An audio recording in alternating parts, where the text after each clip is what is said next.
I like to have my garden be pretty full throughout the year, so continuously adding more plants back in when I'm taking things out.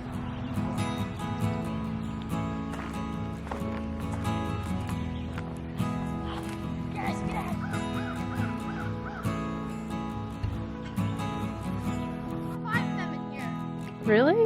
Yes.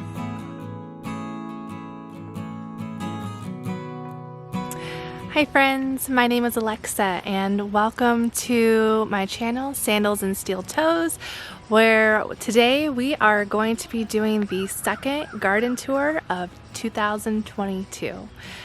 I'm located in Northeast Ohio, just 3 miles south of the Lake Erie coast, and we are growing in Zone 6A. Today is July 14th, and the garden is taking off. We have had a slow start to our growing season. The temperatures have been fine. However, we have been experiencing a very unusual drought for our area. Usually in the summertime, Northeast Ohio is full of rain and big thunderstorms. That is not uncommon, but what is uncommon is to go weeks and weeks without any rain. We've had some rain in our forecast, and the little that we've had has often just blown over us. We've got a couple sprinkles here and there. I think it's been about 2 weeks since we had our last good soaking. Usually we'd be getting a couple rainstorms every week, but we have just not had that, and I am doing my best to keep up with watering. But even still, the plants are not as large and thriving as they would be at this point. However, things are still growing and we're still making progress. So today I'm going to take you through the garden and share it with you. So a little bit about our homestead here. We live in a very small town. However, we do have neighbors surrounding us. We live on 2.75 acres. Most of it is wooded and not growable, but I do have a very large garden where we grow all of our produce here, and we have chickens, and we added ducks to our farm here this year. And slowly and steadily we're just adding on every year and making our home a place of self-sustainability. So a month ago when I did my last garden tour, I think I had made a mention about not liking to water. It's been a chore and not really an enjoyment. I'm not a very good waterer. But I am so excited to report that I now have a water hydrant in my garden after 6 years. My father-in-law and my nephew, bless them, they came over and helped dig up our yard, and we got a water line put into the garden. And huge thanks to my husband Carmen for making that happen and working with them. Very exciting to have water over here and not having to lug the hose around from up by the house, because that's where our water source was previously. So having accessible water has been really awesome in this drought that we're having. And I've also been putting down soaker hoses and just some other things to try and help me be consistent with watering, because that has just always been very difficult for me to do. And while I'm on the subject of family projects, my mom Susan actually has been over helping as well. She painted the front garden gate for me, which has really brightened up this space and just made it so inviting. So I'm very thankful for her help on that one. And our back gate there, which leads into the chicken yard, she also painted. And my favorite piece, which is really exciting, she has made this adorable little scene here on my greenhouse. So this is our garden guardian I shared with him on the last tour. It's just a statement piece and a conversation starter. But she painted the door here and drew this super cute mural on the greenhouse. I just love it. It's so cute and friendly.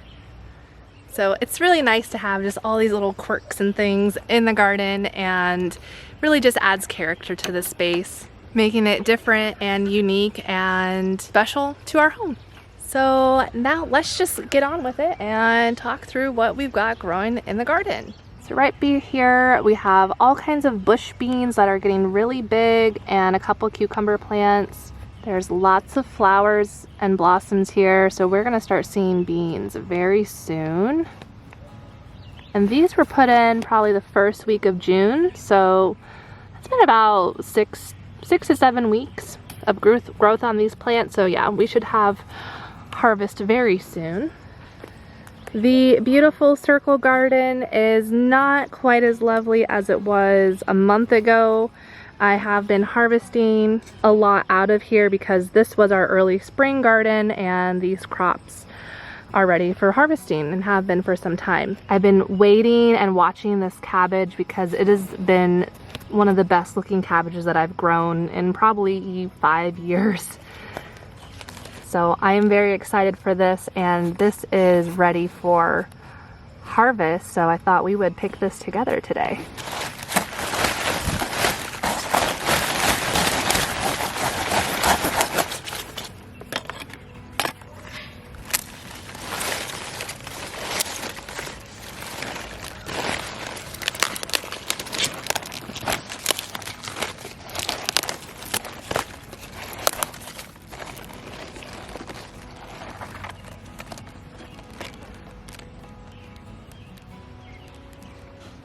Nice size head of cabbage.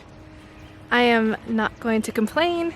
Usually my cabbages are devoured by worms way before now, so I'm happy to get this little guy.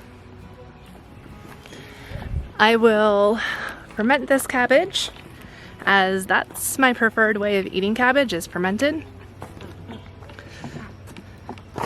Keep that there on the table for now. And this hori knife has come in handy. I use it for everything. It's perfect for harvesting and pruning. It's been a really great tool. I actually got that at Lehman's hardware store in Ohio last fall. We made a trip there. It's like a 2-hour drive, and that store had everything. I actually documented that whole trip, and I just haven't put it together yet, so maybe that'll be a project for this winter, is pulling all the footage from that trip and posting it, because it's such a cool store and I'd love to share that with you. So all the veggies in here are good. Lots of leafy greens that are still doing really well.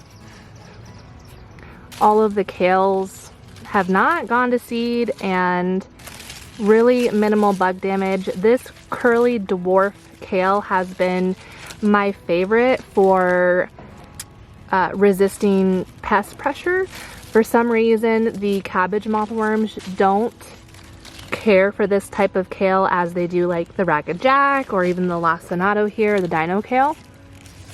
They pretty much leave this alone. So for me, this variety has been really good on not attracting the bugs. This space is quickly getting empty, especially as I pull more kohlrabi plants. These are purple kohlrabi, but to fill in the space, I did just sow some okra seeds last weekend, and so they're starting to come up here, and so I will have okra kind of growing in these empty spaces. Okra grows pretty quickly, so I should have time to harvest that before our frost comes. My first frost this year is on October 13th, so I do still have quite a bit of time to go ahead and put in another round of a lot of the frost tender crops. So I'm planning on trying to put in some more summer squash like zucchini and probably patty pan to get some more of those started for fall, as well as more bush beans. I think those will grow quick enough for fall. So I'm just going to be looking through my seed collection this weekend to see what can I still get in for another round, as a lot of these spots are emptying out now. I like to have my garden be pretty full throughout the year, so continuously adding more plants back in when I'm taking things out. The sunflower row is coming along. Just so you are aware that this first section here where the flowers are shorter are from Sunflower Steve. They are the Van Gogh Fantasy Mix, so they're just starting to get some little buds in here. So we're still a bit away from blooming. And then down here at the other end are just big mammoth sunflowers. So you can see a noticeable size difference between the two. The Van Gogh Fantasy Mix are more of like a cutting sunflower, so they're not going to be as big as these giant ones. And then all along this pathway here, I have sown beet seeds. Again, that was just last weekend, and I can see several of them coming up now. So I will have a nice crop of fall beets that'll be all along this pathway. And then we have some patty pan squashes that are growing nicely here. I am starting to combat the squash bugs. Squash bugs have been an issue in my garden pretty much as long as we've been here for the last 6 years. And my way of trying to deal with them has been trying to pick off the adult bugs as I see them. There's not too many adult squash bugs that I've seen on my plants. I've picked off like 4 so far. I'm sure there's more, I'm just not seeing them. But if I can get the adults quick enough before they mate, because they're starting to do that now, ideally I can mitigate them reproducing and laying eggs. Once they start to lay the eggs, then it becomes a little bit more difficult. I'm checking underneath all of the leaves and picking off the eggs that I see, but I know I'm not getting them all, so it's just trying to keep up with them as much as possible. That's why I'm really not growing a whole lot of squash this year either, because I just don't want to deal with trying to combat all of the squash bugs. So I dedicated more growing space to other things that don't get succumbed by that pest pressure and growing less squash. But I did harvest 3 zucchinis this week, so I'm doing okay on that right now, and I'm just gonna keep harvesting what I can until the squash bugs take over.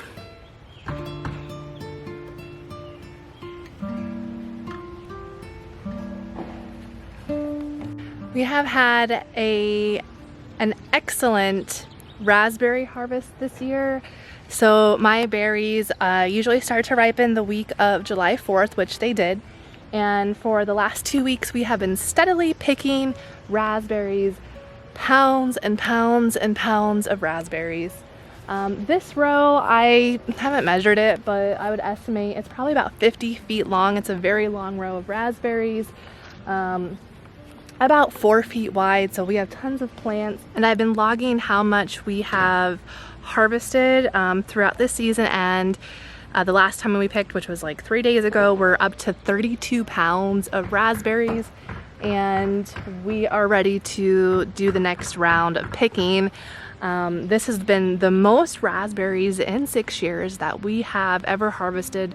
The last time that I kept track was a couple years back. I think it was 2020, and that year we did about 25 pounds. So we've already exceeded that, and honestly, I'm not even accounting for all the raspberries that we just eat off the plants, because when we are harvesting, we are also eating at the same time. So there's probably a couple pounds just from us picking them that we're not capturing. So coming up to this trellis here, on this side I have jelly melon, and on the left I have lemon cucumbers.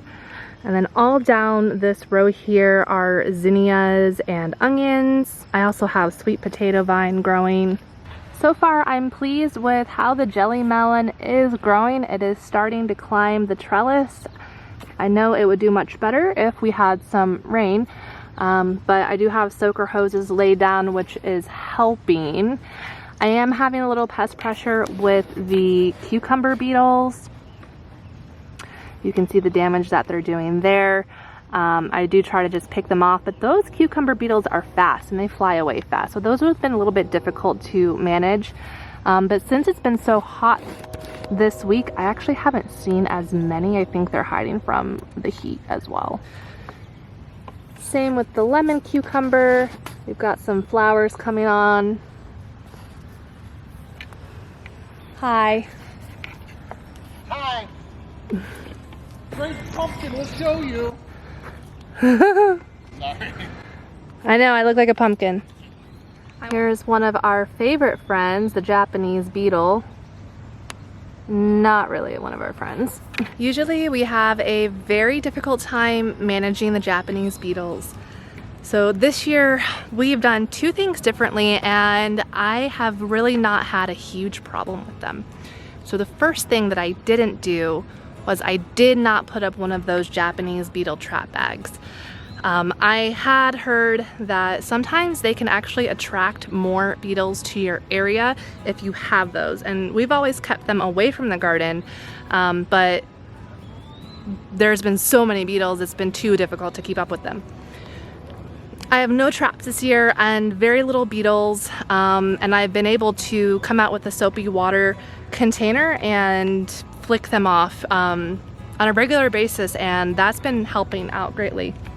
The other thing, which you may have noticed back here on the so usually our raspberries are decimated by the Japanese beetle. I made a really funny video last year, it was on Instagram, of me taking a shop vac and going after the Japanese beetles with my shop vac, trying to combat them. It actually didn't help very much, but it was a fun experiment to try. So we have a netting, it's just tulle, like tutu material, draped over the raspberries, and that actually has also helped tremendously. There has been little to hardly any Japanese beetles that have gotten on our raspberry plants. We're not dealing with Japanese beetle poop on raspberries, or biting into a raspberry and a beetle hiding inside. All things have happened in the past. So I am very happy that we used the netting, and we'll continue to use this in the future, even if it seems like our Japanese beetle problem isn't as bad. I don't want to take the risk of ever chomping on a Japanese beetle again. It is not pleasant. So now we can talk about my potato patch. The potatoes are growing really nicely. I'm very happy to see the growth. I mentioned in the last garden tour that I wanted to try growing corn interplanted with the potatoes, and last weekend I did plant my corn. However, the results are not as I expected. So if you can see over there in the chicken yard, I have 3 little black chickens, and those are our new black silkies.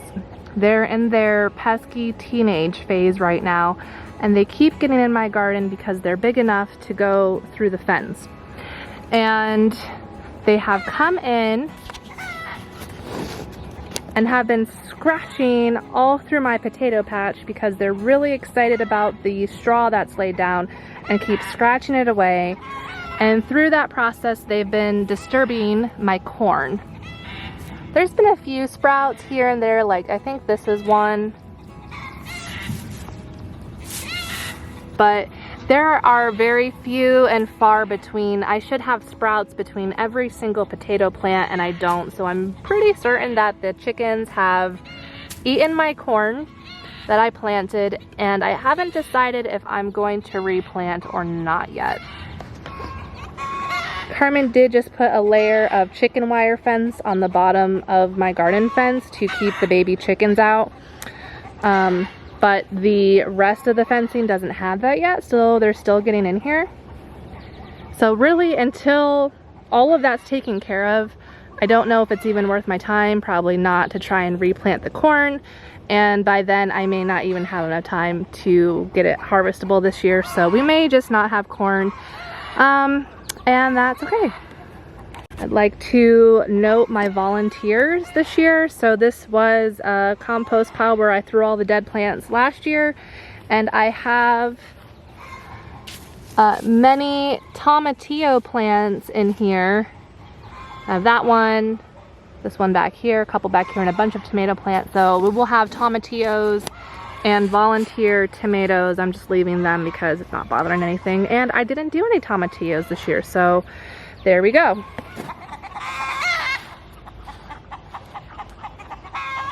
The chickens are chatty this evening. How's the ducks?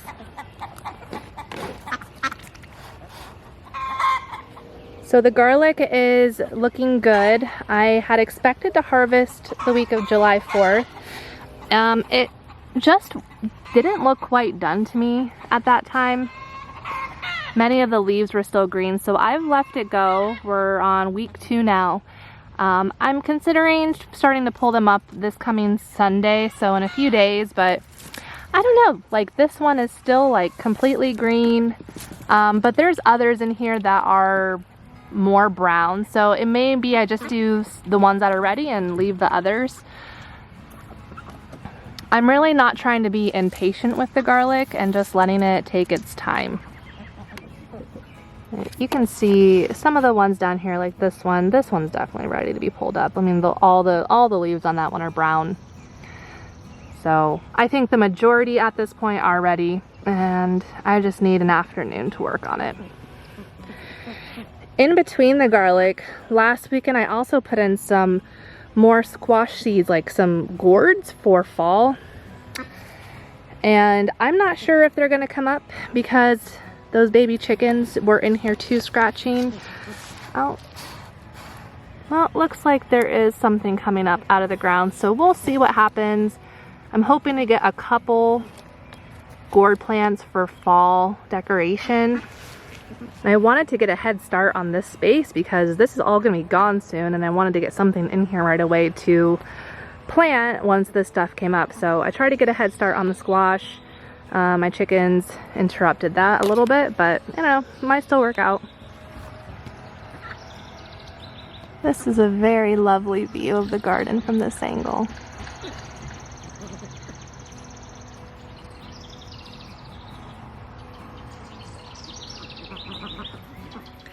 I am very happy with how everything is growing in my greenhouse. So I gave all of the plants a really nice and very well needed trimming today, or a very well needed pruning today.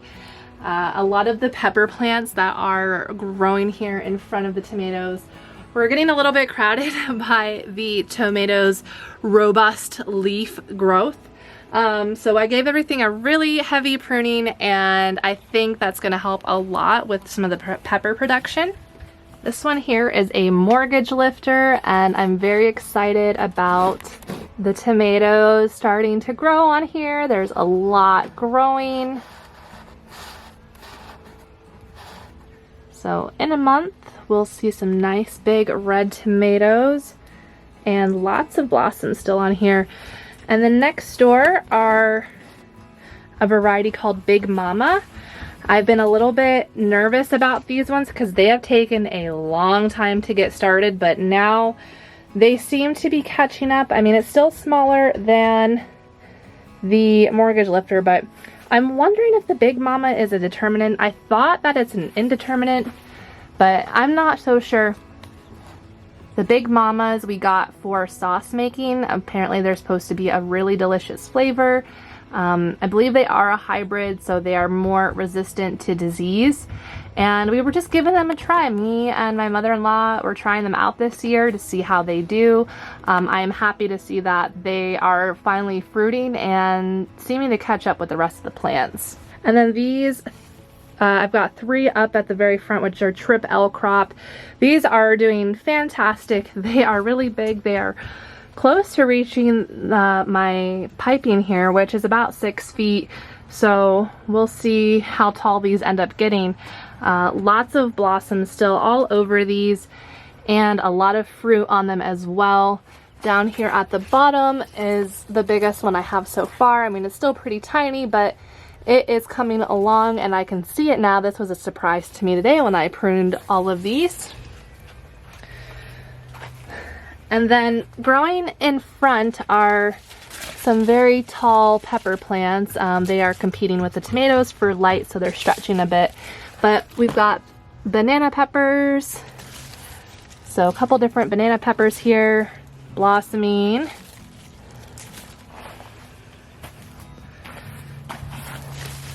This is a habanada plant. So a habanada is like a habanero, but it is heatless. There's no spice to it, but has all the really good flavors of a habanero. So I really like the taste of these. They're very fruity, and they will be a bright orange when ready for harvest.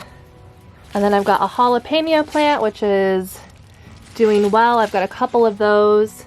This variegated one is called a fish pepper. That is hot, but I grew it because I really like the way the leaves look. And I've got some other little peppers, like some of these dragon chili peppers. Some of my plants have not done so well. They were stunted from the beginning. Like this one here is a jalapeno that had been stunted, and I moved it to try and give it a chance somewhere else. But like the one behind it, I mean, that's been that small for months, so I don't think that one's gonna grow any bigger, but thought I'd give it a chance. And then I have Kajari melon down here at the end. In this greenhouse, down at the end on both sides, I did not have any luck with the plants that were growing down there. None of the peppers were growing, so I ended up moving them up and intermingling in this area.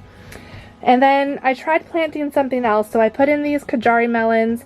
I did remove a lot of the mulch that was on top here because I thought, well, maybe the soil, there was too much carbon on top, and you know, it's causing the plants not to thrive. So I removed a lot of the mulch, so those are all planted very well in the soil. And everything is well watered in here. I mean, there is a lot of water in this area underground. And for some reason on both sides, though, I'm not having good luck with growth, so I'm not sure if it's much of a light issue or if there's something else going on. I mean, this area is where my chickens were sleeping at through the winter, so they were dropping a lot of their manure right in this area. So I'm wondering if that has something to do with the plants not growing. I would think they would grow, maybe, you know, a lot of nitrogen, but maybe it was just too hot of like a compost in there for anything to really thrive. So I'm watching that and still experimenting, and I may try to grow some other things in for like the fall season here to see if maybe they'll grow now. Still trying to test that out. The other side of the greenhouse, this is a German pink tomato, and there's no fruits on this one yet. This one's the same. I do have some orange bell peppers growing, but those are also pretty small still. Carmen Italian pepper. So I found my first fruit on that one, and it's looking really nice, very big and exciting. And then these big ones here are the Castelluto Genovese. So these are going to be a fluted tomato, a fluted red tomato. They're very pretty heirloom tomatoes. No fruits on these yet, but still lots of blossoms, and it's continuing to grow. Or actually, I lied. There is some fruits.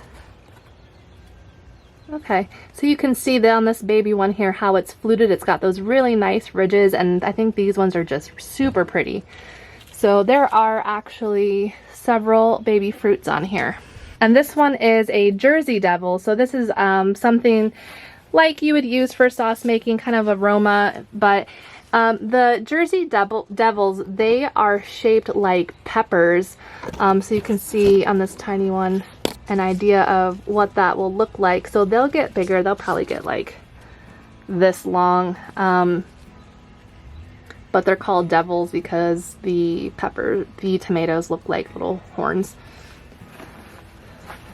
So that does it for the greenhouse. I'm so far still very happy with how everything's growing in there, except for at the very end. Still troubleshooting exactly what's going on back there. For my first season growing in this greenhouse, I'm happy with the result. And then over here, it's still pretty bare. I know last time I talked about filling this in with some more things, and I have got some beets in these spots. I sowed some beet seeds, so they're just coming up. My sweet potatoes are taking quite some time to get going. I feel like by this time of year they should have more foliage, but again, the lack of rain has been hard. And some more Kajari melons in here, which are really not growing. I mean, I do promise that they're in the soil. They're not planted in the mulch.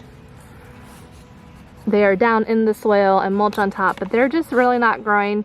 I've been thinning them out slowly, trying to just keep the biggest ones, and they have kind of stopped at this size, so I'm not sure what's going on with the Gajari melons. All of the like decorative annual flowers that I've put in front of the sunflowers, none of them have really come up. The cosmos have come up. I have zinnias in another area, and I have some like mysterious volunteer lemon basil that came up that I've grew that like 2 years ago, so that came up on its own. I must have dug the seeds up. But none of like the carnations or the daisies or other things that I put in, nothing has sprouted, so it'll just be beautiful sunflowers, and maybe I'll transplant some zinnias in there later. Just love looking over through the garden. In this bed, we have a lot of lettuce that has gone to seed. I have put in some new lettuce starts intertwined in between, so those will start growing once we get some more water, I'm sure. And I've just left all of this other stuff in here for now to try and shade that out. And I've saved some seeds because I'm running low on lettuce seeds, so I thought, why not save some seeds? And I've got carrots also in this bed. They're really heavily sown, so I do need to get in here and thin these at some point. My volunteer tomato plant, I'm just kind of leaving this for now. I'm not quite sure which variety it is. And then last time we talked about my loofah gourd. So I have one here and one on this side, and I really wasn't sure if they were gonna make it. I planted them kind of late. They had been grown in a container since February, and they were getting to a point where they were suffering in the pot and they needed to be planted. So I got them in the ground, and they finally took off recently. They're starting to climb up the trellis now, so I'm feeling much better about the loofah gourd actually growing. Again, keeping it watered as best I can. Some rain would help this really kick off. There's nothing like rain to water your plants. Your hose water is not the same, especially when it comes from the city, and you know, there's chlorine and everything else in it. So a good rain from the sky here would be amazing. And then back on this trellis, I have the tromboncino squash. So this is actually doing really well. The squash bugs are leaving it alone. It's nice and fuzzy. I like the variegation kind of in the leaves. And it is starting to make its climb up. Oh, there's a cucumber beetle. I have had some cucumber beetles on there, and I think that's what some of this damage is. You kind of see like something's been sucking on the leaves. That would be the cucumber beetles. But you know, it's over here. It's slowly taking over the peas. The peas have not died back. Now, I have a couple plants in here that are starting to die back, but mostly the peas are still producing. I picked a giant bowl just a day ago, and I still got some good peas on here. I have left a couple that were really fat, so I can let them dry out and save seeds from those. Just trying to save some seeds. I'm not going to save all the seeds, but you know, just a couple here and there, because you never know when you aren't going to be able to buy seeds. So if I have some, I can grow some in the future and collect more seeds as needed. So I've left the peas. They're still producing, some on this side too, as well as the tromboncino. This one's kind of going crazy out here in the aisleway. But as it continues to grow, I'm just training it up this trellis. It's competing a little bit with all of the asparagus fern behind me here. So this is my asparagus bed mainly, and I have let the asparagus go to seed. And this is what it looks like. It is a big, beautiful ferny bush, and it takes over a lot, and it kind of shades out anything that's around it. But to try out some interplanting, I do have a couple cool weather crops. I don't know, might be kohlrabi or broccoli. I just had a whole bunch of extra starts that I threw in here about a month ago to see, you know, maybe they would grow. And so they're pretty well shaded, but they're staying nice and cool. So we'll see how these continue to grow. I'm interested to see, you know, what can we make happen underneath the asparagus. And then on this trellis here, again, more peas. I've just left them. Many are starting to die back, especially on this trellis, but I am happy to see that they have reached their potential. These peas were supposed to get about 6 feet tall, and they are there now. They are taller than me. So been happy with these peas, and I'm leaving the plants in for now because I have beans, whole beans, growing up right behind them. So these are a Kentucky Wonder Bean. And I'm just allowing them to grow up and kind of take over the peas so I can let the peas have a chance and see what else we can get off of them. Let those pods mature for the ones that I'm saving seeds from. And these pole beans will just kind of take over very soon, which is what I'm hoping for. My friend Ashley from Rivlow Acres Homestead, she also has a YouTube channel. I'll link that. She gave me a really good idea with the peas and the beans, because my original thought was to tear the peas out and then plant the beans. But what she had done on her farm was she had her peas planted and also her beans growing together, and her suggestion was, well, the beans are going to shade the pea plants and, you know, cool them off more so that the heat of the hot summer days is not impacting them so much. And I thought, oh, that's a really great idea, because you can, you know, grow 2 crops for one. And so that's what I kind of tried around with. Now I think these peas are just getting too hot and they're drying out, but I am letting the beans grow with them. So maybe we'll get a couple pea plants that kind of survive longer than they would have otherwise. So I'm happy to see that the trellises are getting filled in. That's one of my favorite parts of the garden in the summer, when I have this tunnel of arch trellis and everything is green and full, and it's just really fun and special. And so we're getting really close to that point, and I'm very excited for it. So it is 9 p.m. already, can you believe that? And trying to get this garden tour in, and we do have Christmas lights that run down the front fence here. Some of it has been taken down because when we were having the water hydrant dug, my little arch that went over the top had to be removed, and we haven't put it back up yet. So we'll get that put back up, and then we'll fix the lights. This little section here I fixed up. I had a pallet here with all kinds of random supplies, but this is where I keep my tool supply. So I have my old mailbox that had gotten run over by the snow plow this winter. That is now my toolbox here. So I just pop my tools in there as I need them, take them out. It's been really nice. I got some zinnias planted in here. I transplanted some.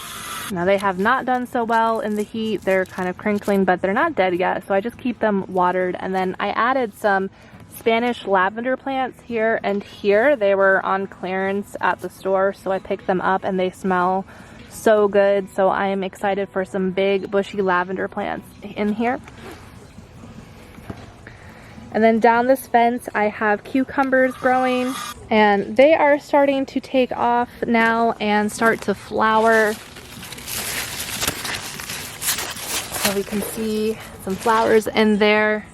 And the bean plants are doing pretty good too. Now these are the purple potted pole beans, and they've got a really nice purple stalk, and they will have purple beans, and they are climbing the fence now. So I'm excited for when these kind of take over and make a wall of beans.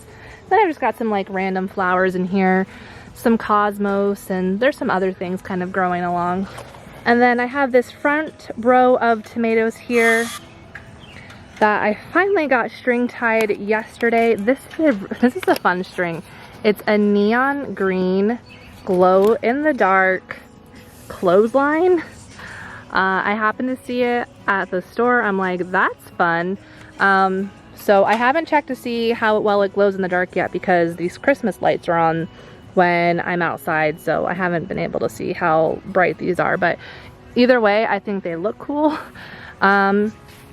And then all of these tomatoes are the smallest among all that I have. This space here was not amended with any kind of soil. I had a compost pile in this area in the springtime that was comprised of wood mulch and chicken manure and bedding.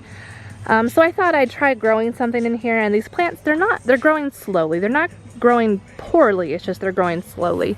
But I do have the big mamas in here as well. I have the Jersey Devil. These are Hungarian Hearts, and these two are Chernobyls. So none of them have any kind of fruit on them yet, but they are slowly growing.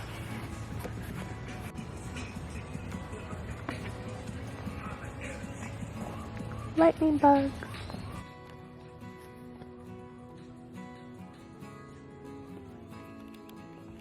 So everything growing in these little hoop houses are doing good, actually. I'm having somewhat of an aphid issue, but I've kind of ignored it and haven't really dealt with it. But I think, I'm pretty sure these are sprouting broccolis. Oh yeah, look, we've got a little broccoli head growing in here. Actually, there's another one. I haven't looked in here in a while, so this is good. Oh, and another one. Okay, so that's exciting. We've got some broccoli growing. That's cool. I try not to open these up too often because they're kind of a pain in the butt to tuck all the plants back in when I'm closing it. So it's always a happy surprise when I open up my tunnels and see a lot of great food growing. But I will check the other ones because I want to show you, and I'm excited to see how big everything's gotten. So this second one here has a lot of kohlrabi in it and some really nice big kohlrabi. I have not had a whole lot of luck with kohlrabi in the past. They wouldn't get a very big bulb on them, but these ones seem to be the best that I have grown so far. So I'm actually super excited about these. Ooh, this one's huge.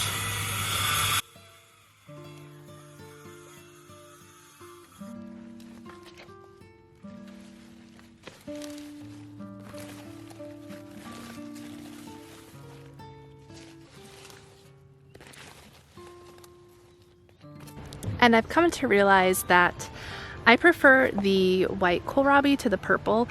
The purple just has not grown very well for me in the many years that I've tried growing it, but the white, this is the first year that I've grown like the white, or should I say like the green kohlrabi. It's grown so much better. It gets a bigger bulb and I think it tastes better. So I'm probably just going to do the white kohlrabi going forward. I mean, if I have purple seeds, I'll just use them up, but I don't think I'm gonna buy seeds for that one anymore because I am very pleased with how the white's turning out. But let's check out the last tunnel here. Oh man, wow, this thing is bursting at the seams. So on the last tour, I know I had mentioned like there was some Chinese cabbage, what is it called? Napa cabbage that I was growing that I need to harvest. I haven't harvested it yet. It's not gone to the seed, so I think it's still okay. You can see it in there. I mean, there's just so much. This is another cabbage, purple cabbage. I think I've got some cauliflower interplanted in here. I mean, there is a ton of stuff growing in here. This is jam-packed. And I did that on purpose because I really wanted to just put in a lot. Oh, it looks like that one has starting to go to seed. Okay, I need to get in here and get the Napa cabbages because I'm gonna lose them. But I just wanted this to be totally jam-packed, and it has actually worked out to my benefit to have all these greens in here. They are shading each other out, keeping the soil moist. There are no weeds, and the pest pressure is low. I'm not having the cabbage worms. I am having some slugs and some aphids. Those are things that like come out of the ground. But no cabbage worms, which do a lot of damage, probably more than the other two. But yeah, this bed is looking so good. So we're getting to a point where we are going to do garden tour by solar light. I'm almost done. And I want to make sure I get all of everything covered in this. I think we still have enough light. I don't think in the last tour that I talked much about these beds that kind of run down the outer perimeter of this garden section. So these are kind of like my catch-all beds. Anything that I had like extras of, like extra kohlrabi, extra cabbages, extra flowers, extra pepper plants, I put all along, kind of interplanted randomly together in these beds, and recently stuck a solar light on them, and you know, solar lights are just pretty. I have spinach that has gone to seed here. Another kohlrabi that I'm really excited about. So much kohlrabi this year. This is an amaranth plant that is doing so well. Look at this. I'm very excited about how well this plant is doing this year. I grew amaranth last year. It didn't get very big. These ones I accidentally started from seed in January. I had one of these tendrils left over last year in my house, kind of drying out. And then I'm like, I don't know what to do with it. I didn't know how to collect the seeds out of it, so I crumpled the whole thing up and threw it into one of my house plant pots, and it sprouted a lot of seeds, and I grew them out, and this is the result of those. So pretty happy that they made it. Here is another really great kohlrabi. Now this is a purple one that is growing pretty good. And then more amaranth, which this one seems to be a delicious snack for some pest. I'm not sure what it is, but you know, I would rather the amaranth get chomped on than my other stuff, so that's okay. But I also have like onions in here. I tried to grow some beets in some of these beds, but they didn't come up, so I'm gonna have to try that again. Marigolds. And then these two down here are mostly full of peppers. Now these pepper plants are not as nice as the ones in my greenhouse. Those take the wind, but these ones are doing okay. So I have a habanada here.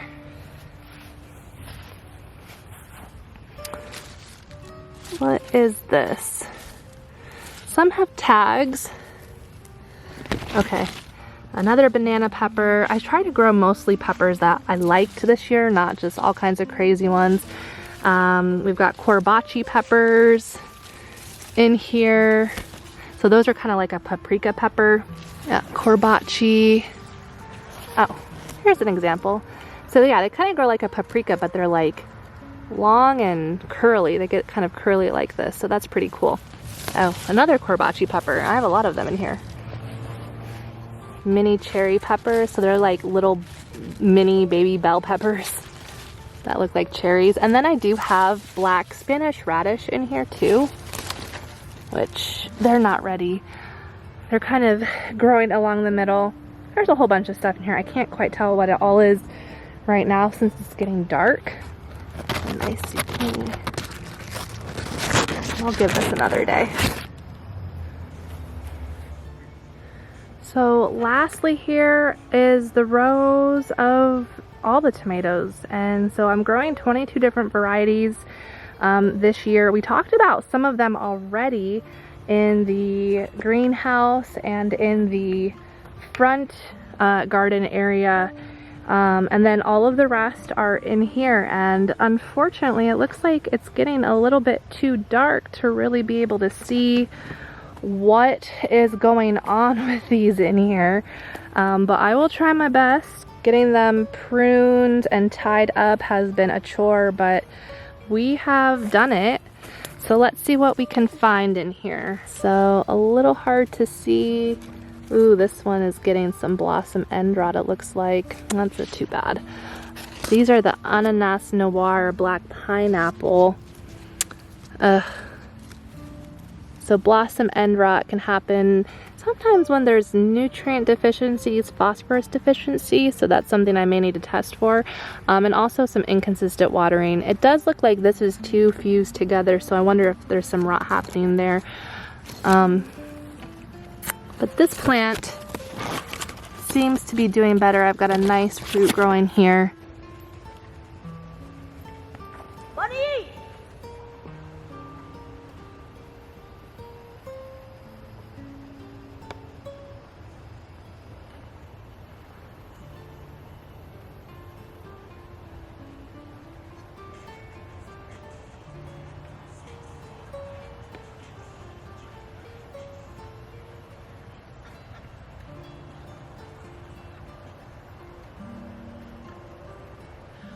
Well, I think it is time to call it quits. I am sorry that I was not able to get through most of the tomatoes. We covered a couple today. I guess that means I will just have to do another garden tour sooner, or maybe I will just do a dedicated tomato update video. So if that's something that interests you, let me know. Would you rather see the tomatoes in a garden tour or their standalone tomato update video, or both? I'd like to give an update on how all of those 22 tomato varieties are doing this year. It is 9:30 and it is very dark out. I have my greenhouse light here illuminating me as I close off. But even though we weren't able to get through quite everything today, mostly everything, just not the tomatoes, I am really happy that I got to share this evening with you and you get to see the garden in a different way. I mean, I've got lightning bugs or fireflies hovering around me, and I know that there are many people all across the United States and over the world that have not experienced a firefly before, and they are really special insects to be able to experience. They're just so cool. They're bioluminescent, so they flash this neon green, and they come out in the dark, and they only come out in the summertime in my region, you know, where there's a lot of greenery. So I hope you have enjoyed this garden tour tonight, and please come back for more garden tours, harvest videos, how-to videos. I just love sharing all of the garden experience and learning with you all. Thank you for taking the time to watch my channel. If this is the first time that you're joining me, I would ask if you would like this video and subscribe to the channel so you can see when new videos are posted. And also please share with your friends. I am trying very hard. This year is my goal to reach 1,000 subscribers. This is my 3rd year in YouTube, and I am just under 100 videos now, and I would love to hit that 1,000 subscriber mark so that way my content can be monetized and I can be compensated a little bit for the work that I do. Ads are ran on my videos, but I don't get anything from the ad revenue at this time because I don't have enough subscribers, and would super appreciate your support on helping me reach that goal and to be able to create more gardening content. So have a wonderful evening, everyone. Please do something you love, and we'll talk to you next time.